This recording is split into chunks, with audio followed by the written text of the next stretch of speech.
Gracias. Buenos días a todas, a todos. De este lado y del lado de la pantalla, bueno, pues vamos a iniciar con la presentación de los resultados obtenidos de ese proyecto de investigación que lleva por nombre Percepción Social de Riesgo, Experiencias de Sufrimiento Socioambiental en dos localidades del municipio de Tlaxcala, Estado de México. Ok. A continuación voy a presentar el capitulado de tesis, más o menos ya cómo quedó. Ustedes ya lo pudieron leer a detalle, en donde son la introducción y 4 capítulos y las conclusiones generales.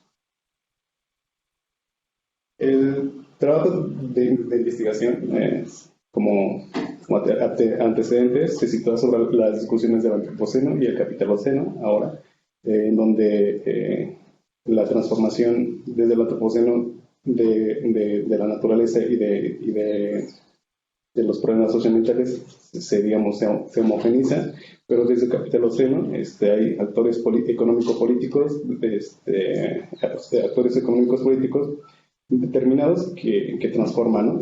Y las riquezas se distribuyen de manera desigual, y al igual que los excedentes que pueden ser, en este caso, la producción de desechos radiactivos. Entonces, se tiene, bajo estas desigualdades, se hace una designación y una disposición de desechos con base en una razón formal de corte instrumental y cientificista a través de procedimientos en consenso con las poblaciones en donde se sitúan ese tipo de elementos. Bueno, y en ese marco se sitúa a los conflictos socioambientales que ocurren dentro de las dos localidades de interés. Bueno, aquí voy a hacer una pequeña anotación en los apartados que tienen el marco o el título verde. Son añadidos que se hicieron al trabajo con base en los comentarios que se dieron en los dictámenes de investigación. Como por ejemplo, situar el problema del Estado de una manera más clara, y para esta investigación el Estado sigue la conceptualización que les presento allí en esa cita, y los actores en concreto de los objetivos del Estado son los siguientes: la Comisión Nacional de Energía Nuclear, ahora la CNE, el Instituto Nacional de Investigaciones Nucleares, la Comisión Federal de Electricidad, Gobierno del Estado de México, el Gobierno Municipal de Tlaxcala y la Cámara de Diputados, que si bien son actores políticos diversos, en este trabajo de investigación están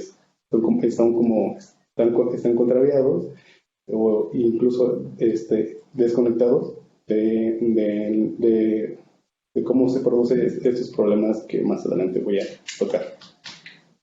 Recordando un poquito la pregunta de investigación, es cómo se percibe el riesgo y cómo se experimenta el sufrimiento socioambiental producido por las condiciones de vulnerabilidad socioambiental que enfrentan los habitantes de las localidades de San Juan Tecalco y Santa María Maquisco, contiguas a Cadero.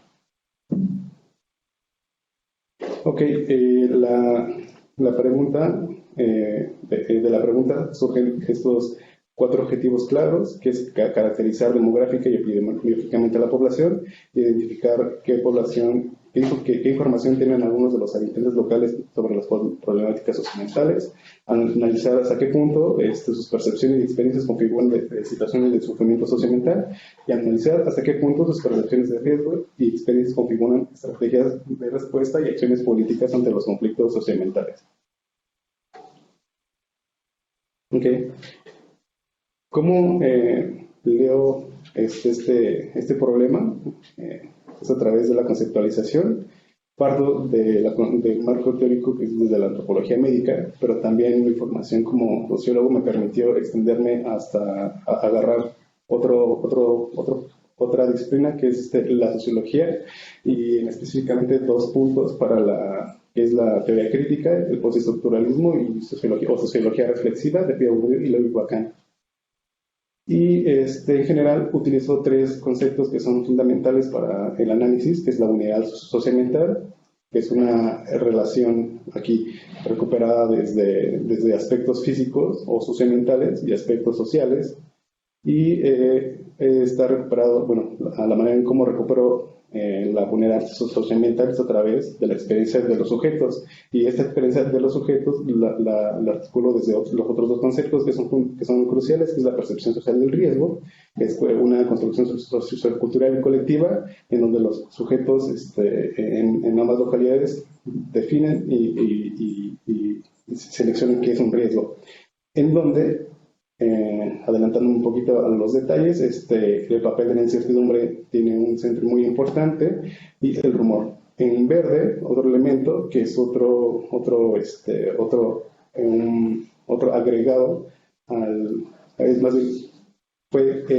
un agregado a la tesis que hice al final, que es el rol de los sentidos corporales en la construcción de la percepción social del riesgo. Espérenme.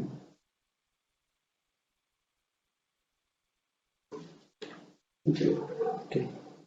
El otro concepto, digamos, importante de este trabajo es construir, es apostar por una conceptualización del sufrimiento socioambiental. Para ello, parto de dos posturas, que es la antropología médica crítica, la teoría crítica y el postestructuralismo de Pierre Bourdieu y Le Lacan, que en esas tres conceptualizaciones sobre el sufrimiento social hay interconexiones muy importantes, muy sugerentes, en donde ponen al centro de la discusión el carácter de las relaciones de poder político-económicas que sitúan a sujetos en condiciones de adversidad, en las cuales se pueden sufrir de manera objetiva, como por ejemplo los daños a la salud, y tanto de manera objetiva como son sentimientos de aflicción, como puede ser el dolor, la angustia, entre otros. Entonces, más o menos lo que hago es recuperar estas dos grandes posturas tanto de la antropología médica y tanto de estas dos subcategorías de la sociología. Y recientemente, a propósito de los estudios del sufrimiento, existe otra variante que se discute como el sufrimiento ambiental, que tiene que ver con los trabajos hechos por Auger y Swiston sobre el estudio se enfoca desde esa perspectiva, es analizar los datos duros de la contaminación y hacer un examen de las experiencias y los sentidos atribuidos.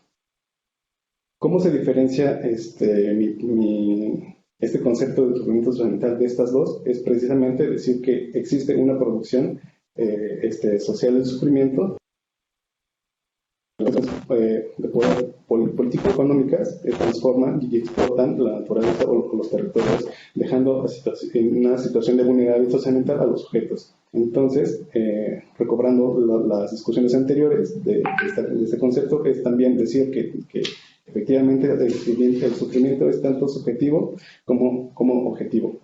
De forma lamentable, digamos, no puede llegar al nivel de profundidad que tiene que ver con los efectos o los perjuicios a la salud, dadas las condiciones de trabajo de campo que nos permitió acceder a ese tipo de sujetos, de personas, para poder analizar. Entonces, pues bueno. Entonces, a partir de este sufrimiento socioambiental, se articulan también estrategias de respuestas o acciones políticas. Entonces, hay que también apuesta a situar el sufrimiento como un proceso socioambiental desde una perspectiva relacional, y en síntesis es decir cómo se produce y se percibe, se define y se encarna el sufrimiento socioambiental en los sujetos, aquellos que enfrentan desde sus propios recursos la vulnerabilidad socioambiental, las desigualdades y las injusticias socioambientales que conforman en los distintos territorios, por ejemplo. Entonces, ¿cómo captar, digamos, esta complejidad de las configuraciones socioterritoriales y recuperar las perspectivas que tiene la gente? Entonces, lo que hice fue metodológicamente es crear dos niveles de análisis y utilizando la herramienta de la etnografía como un eje transversal en esos dos ejes. En el primer nivel, lo que hice fue evidenciar de qué manera se configura la situación de vulnerabilidad socioambiental respecto a cómo llegó el centro de almacenamiento y derechos relativos a ese lugar, qué actores políticos fungieron, cuáles son las estrategias para la colocación entre otros. Entonces se hizo una revisión de los estatutos, descripción sociodemográfica y el estudio epidemiológico preliminar que elaboré. Subsecuentemente, el otro nivel tiene que ver con recobrar y delinear de qué manera se perciben los sujetos y qué manera experimentan el sufrimiento.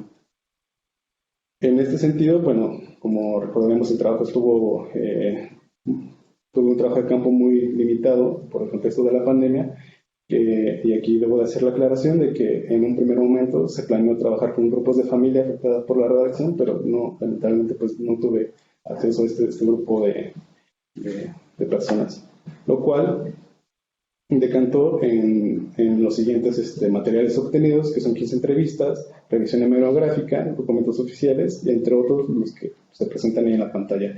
Y las entrevistas se obtuvieron a través de un muestreo en cadena y también un muestreo por conveniencia, que tiene que ver con entrevistar a personas que fungieron también dentro de los comités vecinales, los comités pro salud, que se llama una de las organizaciones, y activistas dentro de la región. Y un par de funcionarios locales de Maquisco y de Tecalco.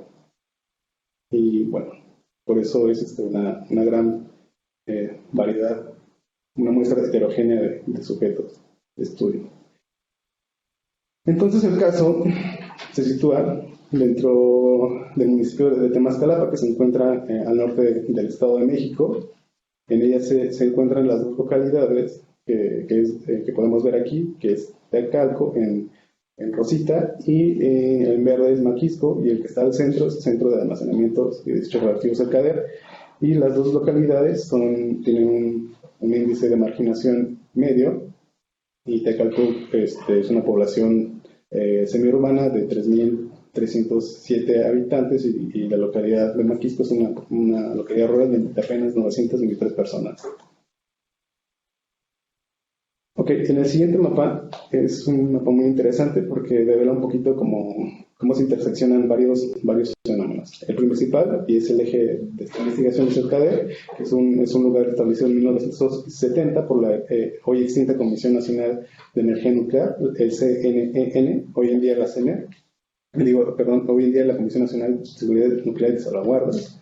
Y es un lugar en donde se almacenan diversos desechos radiactivos de bajo nivel, producto de las actividades de la industria y de los hospitales. En el 2014, de acuerdo al Atlas de Ríos Municipal de Temascalapa, este municipio fue designado como un municipio receptor de desechos de residuos urbanos, lo cual ha producido también la apertura de varias proyectos de incineradoras que han causado varios conflictos, aparte de los que más adelante les voy a hablar. De acuerdo con el Atlas Environment Justice, existen dentro de la región conflictos por desechos radioactivos, por extracción de recursos pétreos, y conflictos por la colocación de valles industriales e incineradoras de basura. De manera ¿cómo decirlo? De manera estatutaria, por las normativas, ese espacio fue designado como un espacio provisional que pretendía cubrir la demanda de almacenamiento de desechos radioactivos en México. Y en el 98, la Comisión Federal de Electricidad tuvo unos estudios de caracterización del uso de suelo a demanda de los vecinos de esas dos localidades, de Maquisco y de Tecalco, para ver si había afectaciones o no a los recursos naturales y daños a la salud. Entonces, en esos dictámenes se habló que el sitio no era idóneo porque se encontraba por encima de un manto acuífero. Y lo mismo para se encontraban también poblaciones contiguas. Entonces, históricamente, este lugar ha evidenciado una producción social de incertidumbre en la población local sobre los perjuicios a la salud y a la naturaleza, como mencionaba anteriormente. ¿Cómo se coloca CADER? Entonces, ¿cómo puede llegar a situarse un lugar como ese en ese espacio?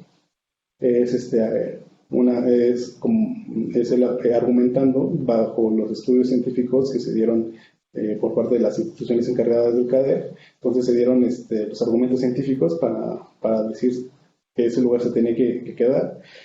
Y otro mecanismo que salió dentro de las entrevistas fueron las promesas, las mentiras, y evidentemente no hubo ningún consenso con las comunidades, ¿no? Y ahí abajo pueden ver algo que es bien sabido allá, que se les prometió que iba a ser una fábrica, escuelas y que iba a haber fuentes de trabajo.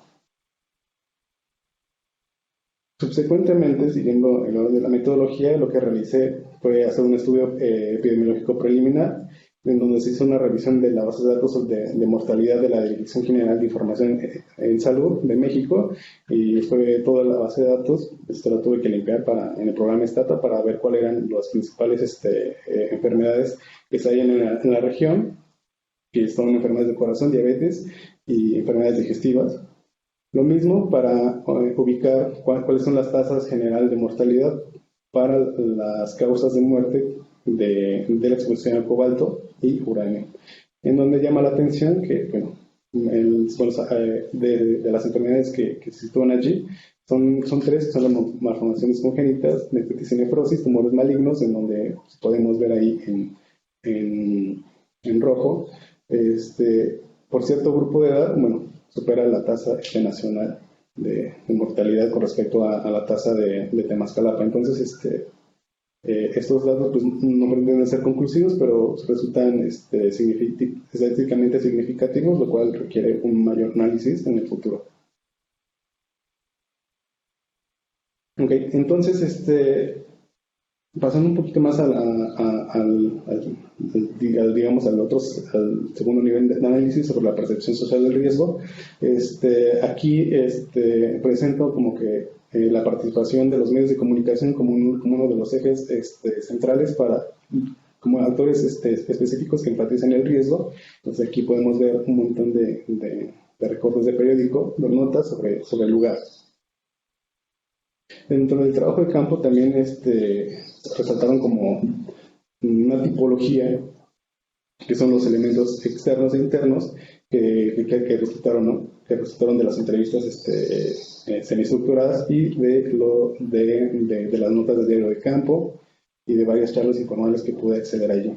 Entonces, dentro de los elementos externos, gira en torno al ocultamiento de la información por parte de las instituciones públicas, la nula difusión de información, el nulo consenso con la población y la participación de los medios de comunicación. Estos elementos internos, los elementos internos que son desde la información, la nula de respuesta a las autoridades, las promesas y las mentiras con las cuales fue designado ese lugar allí, y la desconfianza tanto a los medios de comunicación y tanto a las personas que fueron o que iban a indagar sobre ese lugar. Del lado derecho hay una cita que puede como evidenciar el papel, digamos, de los medios de comunicación. Ok. Ante un panorama de incertidumbre, emergieron los rumores como un resultado del manejo opaco que llevó a la colocación del CADER en ese lugar. Entonces abajo hay otra cita que pueden ver, en donde se puede ilustrar esto de los rumores.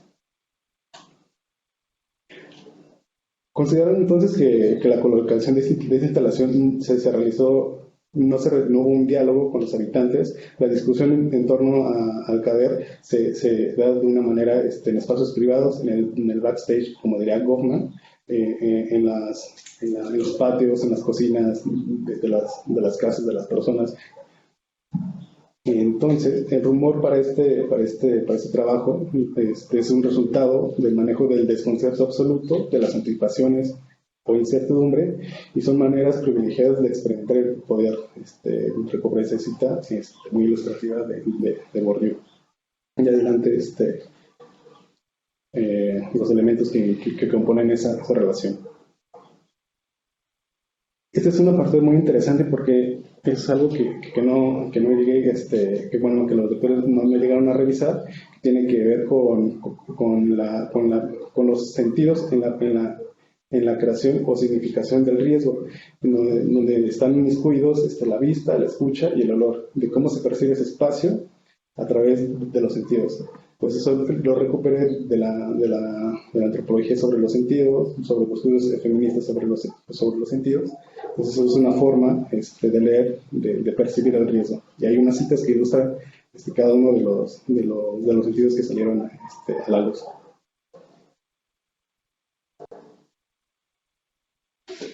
Asimismo, el sufrimiento socioambiental para este caso se vio uno de los sentimientos más que saltaron a través de la realización del trabajo de campo fue la preocupación, el miedo, la tristeza y la frustración. Ahí se muestran algunos otros ejemplos que pueden ilustrar este tipo de sentimientos. Lo mismo con la resignación y la habituación. Pueden ver otros ejemplos más. El trabajo de cambio que también me permitió esbozar algo que recupero de Lacan, y bueno, el capítulo titulé Los de allá, de ellos es el problema, es un esbozo de una estigmatización socioterritorial por contaminación de desechos radioactivos. Entonces, aquí un actor central son los medios de comunicación y el personal del INE, que a través de los periódicos, que es la única información que tienen las personas de esas comunidades como una forma de informarse sobre los riesgos, sacaban títulos muy interesantes, como los que aparecen aquí. Y la estigmatización socioterritorial tiene que ver como una forma significativa y perjudicial de acción mediática y de representación colectiva centrando en un lugar determinado y obviamente en sus habitantes. Por eso se les hacía alusión a la pobreza, desviando de responsabilidad, atribuyendo la responsabilidad a la población por parte, de los efectos que puede haber traído ese lugar como el CADER en ese sitio. Entonces, este tipo de estigmatización socioterritorial decantó en tres narrativas. Una, que es la denuncia y el reclamo sobre los perjuicios a la salud, lo cual ha servido para desplazar públicamente, haciendo referencia a los medios de comunicación, desplazar públicamente a la responsabilidad de los daños y los perjuicios a la salud que viven a nivel local hacia los pobladores.